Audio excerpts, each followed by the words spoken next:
I'll play some music while this is going. We must guard against the acquisition of whether sought or I'll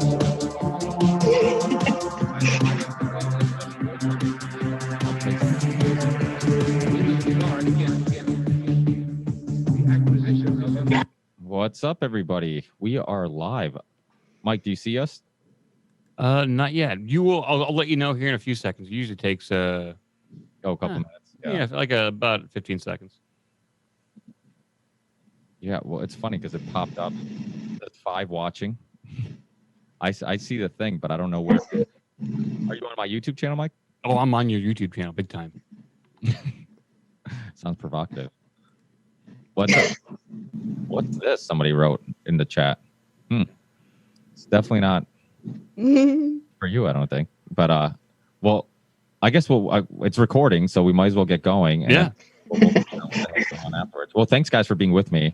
Another Union of the Unwanted, and today we have another special guest. Zach's with us. I figured we start talking about maybe a little bit of censorship. Kind of get a. It says live on YouTube. I'm sure it's there. I just don't see it. It says live on YouTube on my screen. It does. Okay, so you. Whatever. I'm not live on anything, but it seems like it's informing me that you're streaming. Yeah, don't worry. I'll get it up there. Okay, great. But yeah, so another Union of the Unwanted, one of these episodes where we bring a bunch of people, different researchers, different authors, filmmakers, a bunch of just people in the alternative media, and bring a bunch of people together to kind of talk about what's going on in the world, research, stuff that we're doing, and just provoke interesting conversations. And that's what we're doing. And today we have Zach Voorhees with us, the Google Whistleblower, which many of you guys know, and some of you guys I'm sure have seen him on podcasts or whatnot. But Zach, do you want to?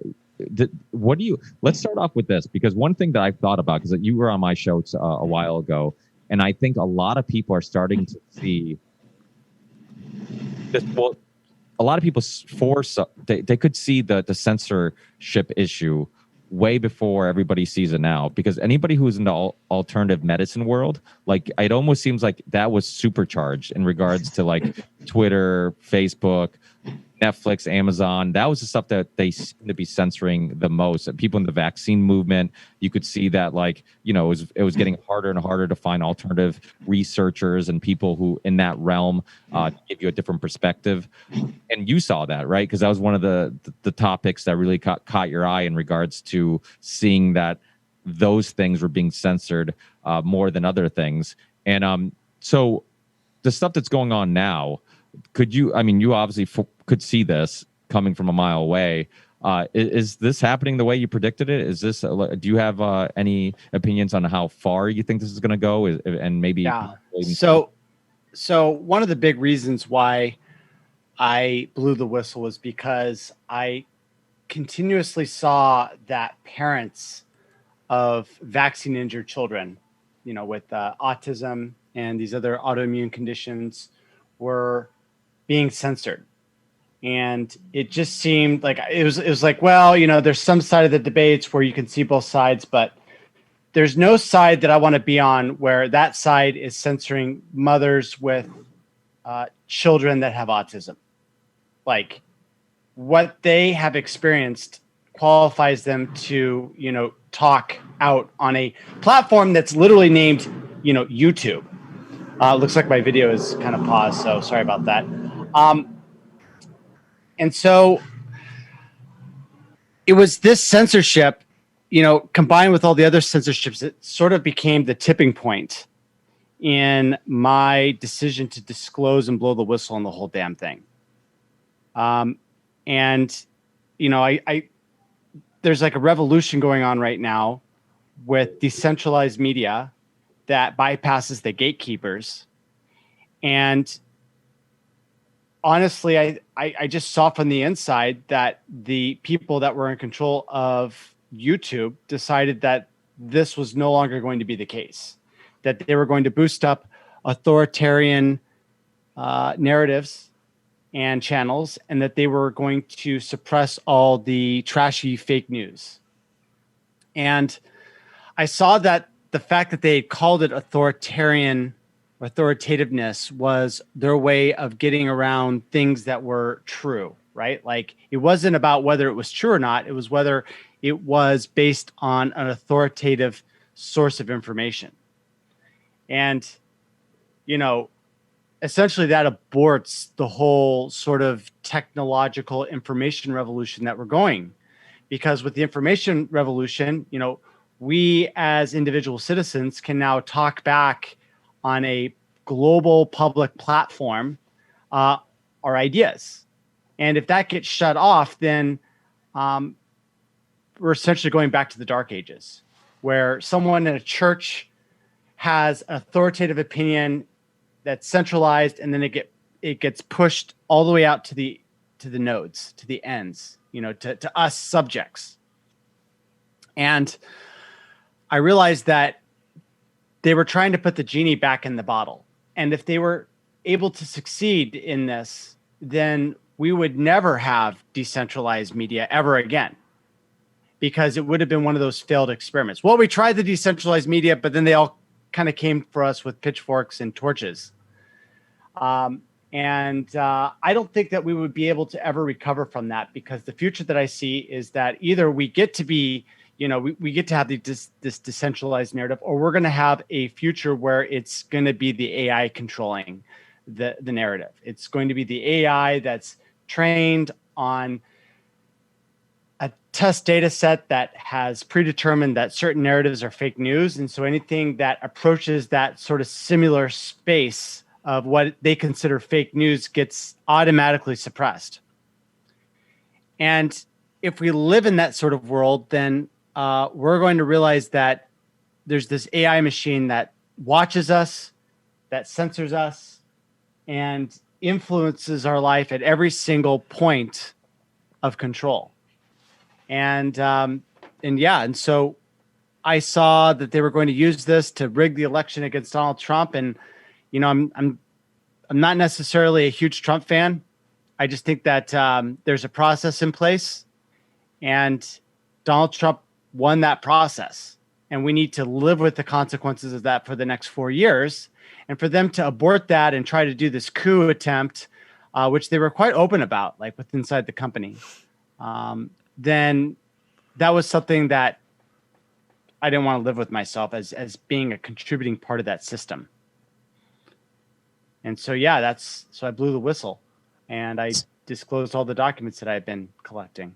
So Zach, how about the fact that on the 23rd, the DOJ sent out or published red lines on Section 230? Yeah. So, so the DOJ has been. Is it the DOJ? I'm not sure if it's the DOJ or the FCC. Okay, so the DOJ. Yeah, they issued a bunch of proposed changes for the Section 230 of the Communications Decency Act. And essentially what they're doing is that they're clarifying when a company like Google or Facebook loses the protected status of what's the word? Publisher versus platform. Yeah, platform. The platform instance. And they're going to lose it if they moderate content in bad faith. Now, it's funny because when I see the current situation of Section 230, even though it is somewhat ambiguous, I still believe that, it's clear that what the censorship that these companies are doing should strip them of all immunity, right? Section 230 does not say that Google has to treat all content fairly. What it says is that if they don't treat content fairly and they do viewpoint-based discrimination, then they lose the protection of immunity from being sued. And that's something that should have been clarified by the court system. But the only thing that the court system has done is essentially turn around, and then I'm talking about with like the lawsuits with Prager University, the lawsuit with Laura Loomer. They've come around and said, actually, they have like immunity for protection, and we're just going to dismiss the lawsuit pretty much like outright. And this is unfair. Like they should have lost it. Like clearly, Google, Facebook, YouTube is doing viewpoint-based censorship. If someone comes on and says, hey, you need to protect your immune system with vitamin D and vitamin C, and that gets censored as policy, then that's viewpoint-based censorship. They're not acting as a platform. And so it's unfortunate that we have to come to this point where we're clarifying Section 230. I see nothing wrong with Section 230 the first time that it was written. And even though the legalese is pretty dense, a person of average intelligence and reason can look through that thing and say, yeah, what Google and Facebook and Twitter are doing is outside of the bounds of the limited liability protection that they've been enjoying for all these years. I have a question for you, Zach. You know, being on the inside of Google and it being the parent company of YouTube, and then, of course, Alphabet is their parent company, and then you have the Android operating system. You know, it's my understanding that a lot of these people are kind of interchangeable. So is one of the problems here that, you know, the censorship isn't being stopped because of all these government contracts with the National Security Agency and Google, or NASA and Google in AI and quantum computing? I mean, we basically already are led through these algorithms that may not be AI, but that will be the next step. So isn't this a bigger problem that the military-industrial complex kind of likes this control over the narrative? Yeah, and I think that that's the trend that you see worldwide. Like, look at Russia, look at China, look at Europe. Which one of those countries has given more liberal values in the last 2 years with respect to social media? And the answer is zero. They've all backtracked on their liberal values, and they've gone towards a more authoritative stance. And so it's not just a trend in the United States, it's following a global trend. Right. Well, I mean, from your experience also, I mean, who do you think is controlling this? Clearly, it's not the CEOs. This is bigger than them. This is impossible to pull off internationally to this extent. That we're fighting to get the truth out while we're being lied to by, you know, everyone in the media. But I don't believe these tech guys. I believe somebody bigger than them must be giving them their marching orders. They're all the same. One person gets a strike on YouTube. Suddenly they lose all their followers on Twitter. They lose all their followers on Instagram. I mean, this is a conspiracy that's way bigger than just these platforms. Isn't that true? How can it not be? Yeah, I mean, they're all walking within lockstep of each other. You know, when Alex Jones, where's that coming from? Well, that's a really complex question. And I will say that the dividing line that I saw between these people is that the people that are doing the censoring and the narrative control believe that they're God. Oh, Right. Jesus. They've got some sort of like self-deity, and they think that they can remake society, and they're godless. And Right. I didn't, you know, I was an atheist myself, and so I didn't really expect that this would be the dividing line between, you know, these two groups of people, the ones that truly believe in liberty and ones that believe in clamping everything down. But literally, everyone that's clamping everything down right now is some sort of like atheist, leftist, technocrat out there, and they all subscribe to this like weirdo groupthink. And you know, as a former leftist myself, I thought that groupthink was correct, but then as I started to see other sources of information, I mean, I did the calculations of global warming and all the greenhouse gases, and I went, wait a minute, this is completely fake science. Thank you. And you know, and then I started to show that information to other people, and then like these like inbuilt subroutines that have been programmed into them just like launch. And you've all experienced this, like you're like, I think global warming's fake and it's just being done to enrich people at the UN. And people go, oh no, you're a hateful bad person, X, Y, and Z. Well, that's the plan, right? If you say anything, yeah, go ahead. No, Miriam, you know. I was just gonna say, one, now they're mixing concurrent psyops because now COVID is part of climate change all of a sudden. Then I want to say, as far as who takes directions, they're taking, as far as vis-a-vis health, they're taking directions from the World Health Organization, which is China. And then I just wanted to bring something else, that on the 26th of September, YouTube blamed robots for censorship, and almost 11 million videos were removed after YouTube gave its machine learning system more autonomy to censor content. So now they're blaming their effing robots. And you know who's running their machine learning system? I'm sure Zach will know. Is a woman called Fei Li. She was the head of the Chinese Google China with Eric Schmidt. And all the people at Google got very upset that she was involved because she was clearly working for the CCP. And a week into COVID, who does Twitter hire on their board? The expert from Stanford, who also is deep in the CCP to run their AI.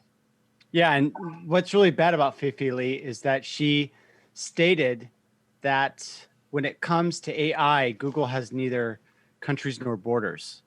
Oh my good God. And so it's like, okay, so that means that anything that Google works on can be transferred to China. And in 2017, Xi Jinping said that any technology that has a military use can be accessed by the People's Liberation Army in China. So that's basically like you take the dots and you connect them, and you can see a technology transfer happening from the United States all the way to the Chinese military. So I have a question, man. Like, look at Russia. Look at Russia for 2.5 years when we should have really been looking at China, because I'll let everyone else speak, but Jason and I have talked about this too. People don't realize that almost every high position in the UN right now is run by a Chinese national. Yeah. And they're in the middle of Manhattan. Yeah, but here's the big question: who's enabling that? And it's not the Chinese. Mm-hmm. Right. There's an intermediary, and I'm going to dance around this, that is taking U.S. technology and they're transferring it to China. And these people have stated that they're going to match America's innovation with Chinese manufacturing capacity. And this is a big problem because, we've poured treasure and hours into developing the United States as a technology leader. And it looks like that's just going to be cut up and then sold wholesale on the market to other nations, which are our geopolitical rival. Dak, I have a question. Do you know anything about, or how does the Google Jigsaw division fold into this? They say it's a counterterrorism, kind of how to use online censorship and avoid cyber attacks, and it's run by, I think it's Jared Cohen, who was from the State Department as a really young guy. It just seems like it doesn't get much airtime, but it has to play a role. Right. So let's say you're a country and you get a bunch of telecommunication goodies, and then all of a sudden one day the system gets turned on, and all of a sudden your text messages don't get through unless you're a counterinsurgent or someone that's trying to destabilize your country. Essentially, Jigsaw is a way to bring down a country by disrupting its communications of the people that want to stabilize the country and keep it intact, and those that are trying to take it down, i.e. the deep state. And I don't know too much about the system other than that's what it does. It essentially, makes communication with the state officials very difficult when that country is attempted to be brought down. And I believe that this was done in Syria, and it might even also have been done in Libya. And maybe Ukraine. Yeah. Along the same vein, what about Crowdtangle? Is that something that's used similarly? What's I don't know.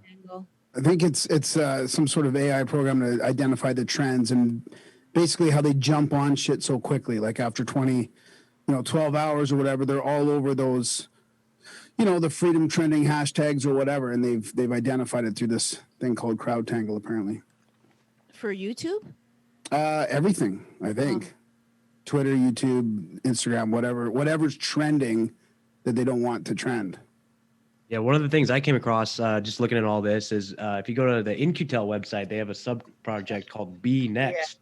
Yeah. And if you start climbing through those, who's headed up by Tara O'Toole, by the way. We all know her, Med 201, all that good stuff. But there's a category called Project Domino, where it's just going through social media, Twitter, all this stuff, and basically what they call information hygiene, which is crazy. Yeah. That's Nazi. Let's also not forget who's one of Google's top engineers is Ray Kurzweil, who someone asked him about God, and he said, well, basically, I'm going to become God in terms of transhumanism. So, I mean, this stuff really starts all the way at the top with guys like Kurzweil. Too late. Jeffrey Craig Epstein Venter. claimed that role. Well, You know. Yeah. Well, you Hey, look no. at that Kurzweil division's like the end of life division. It's been at work for over a decade. And I just want to ask Zach, again, being on the inside, saying these people are godless, saying they're into technology.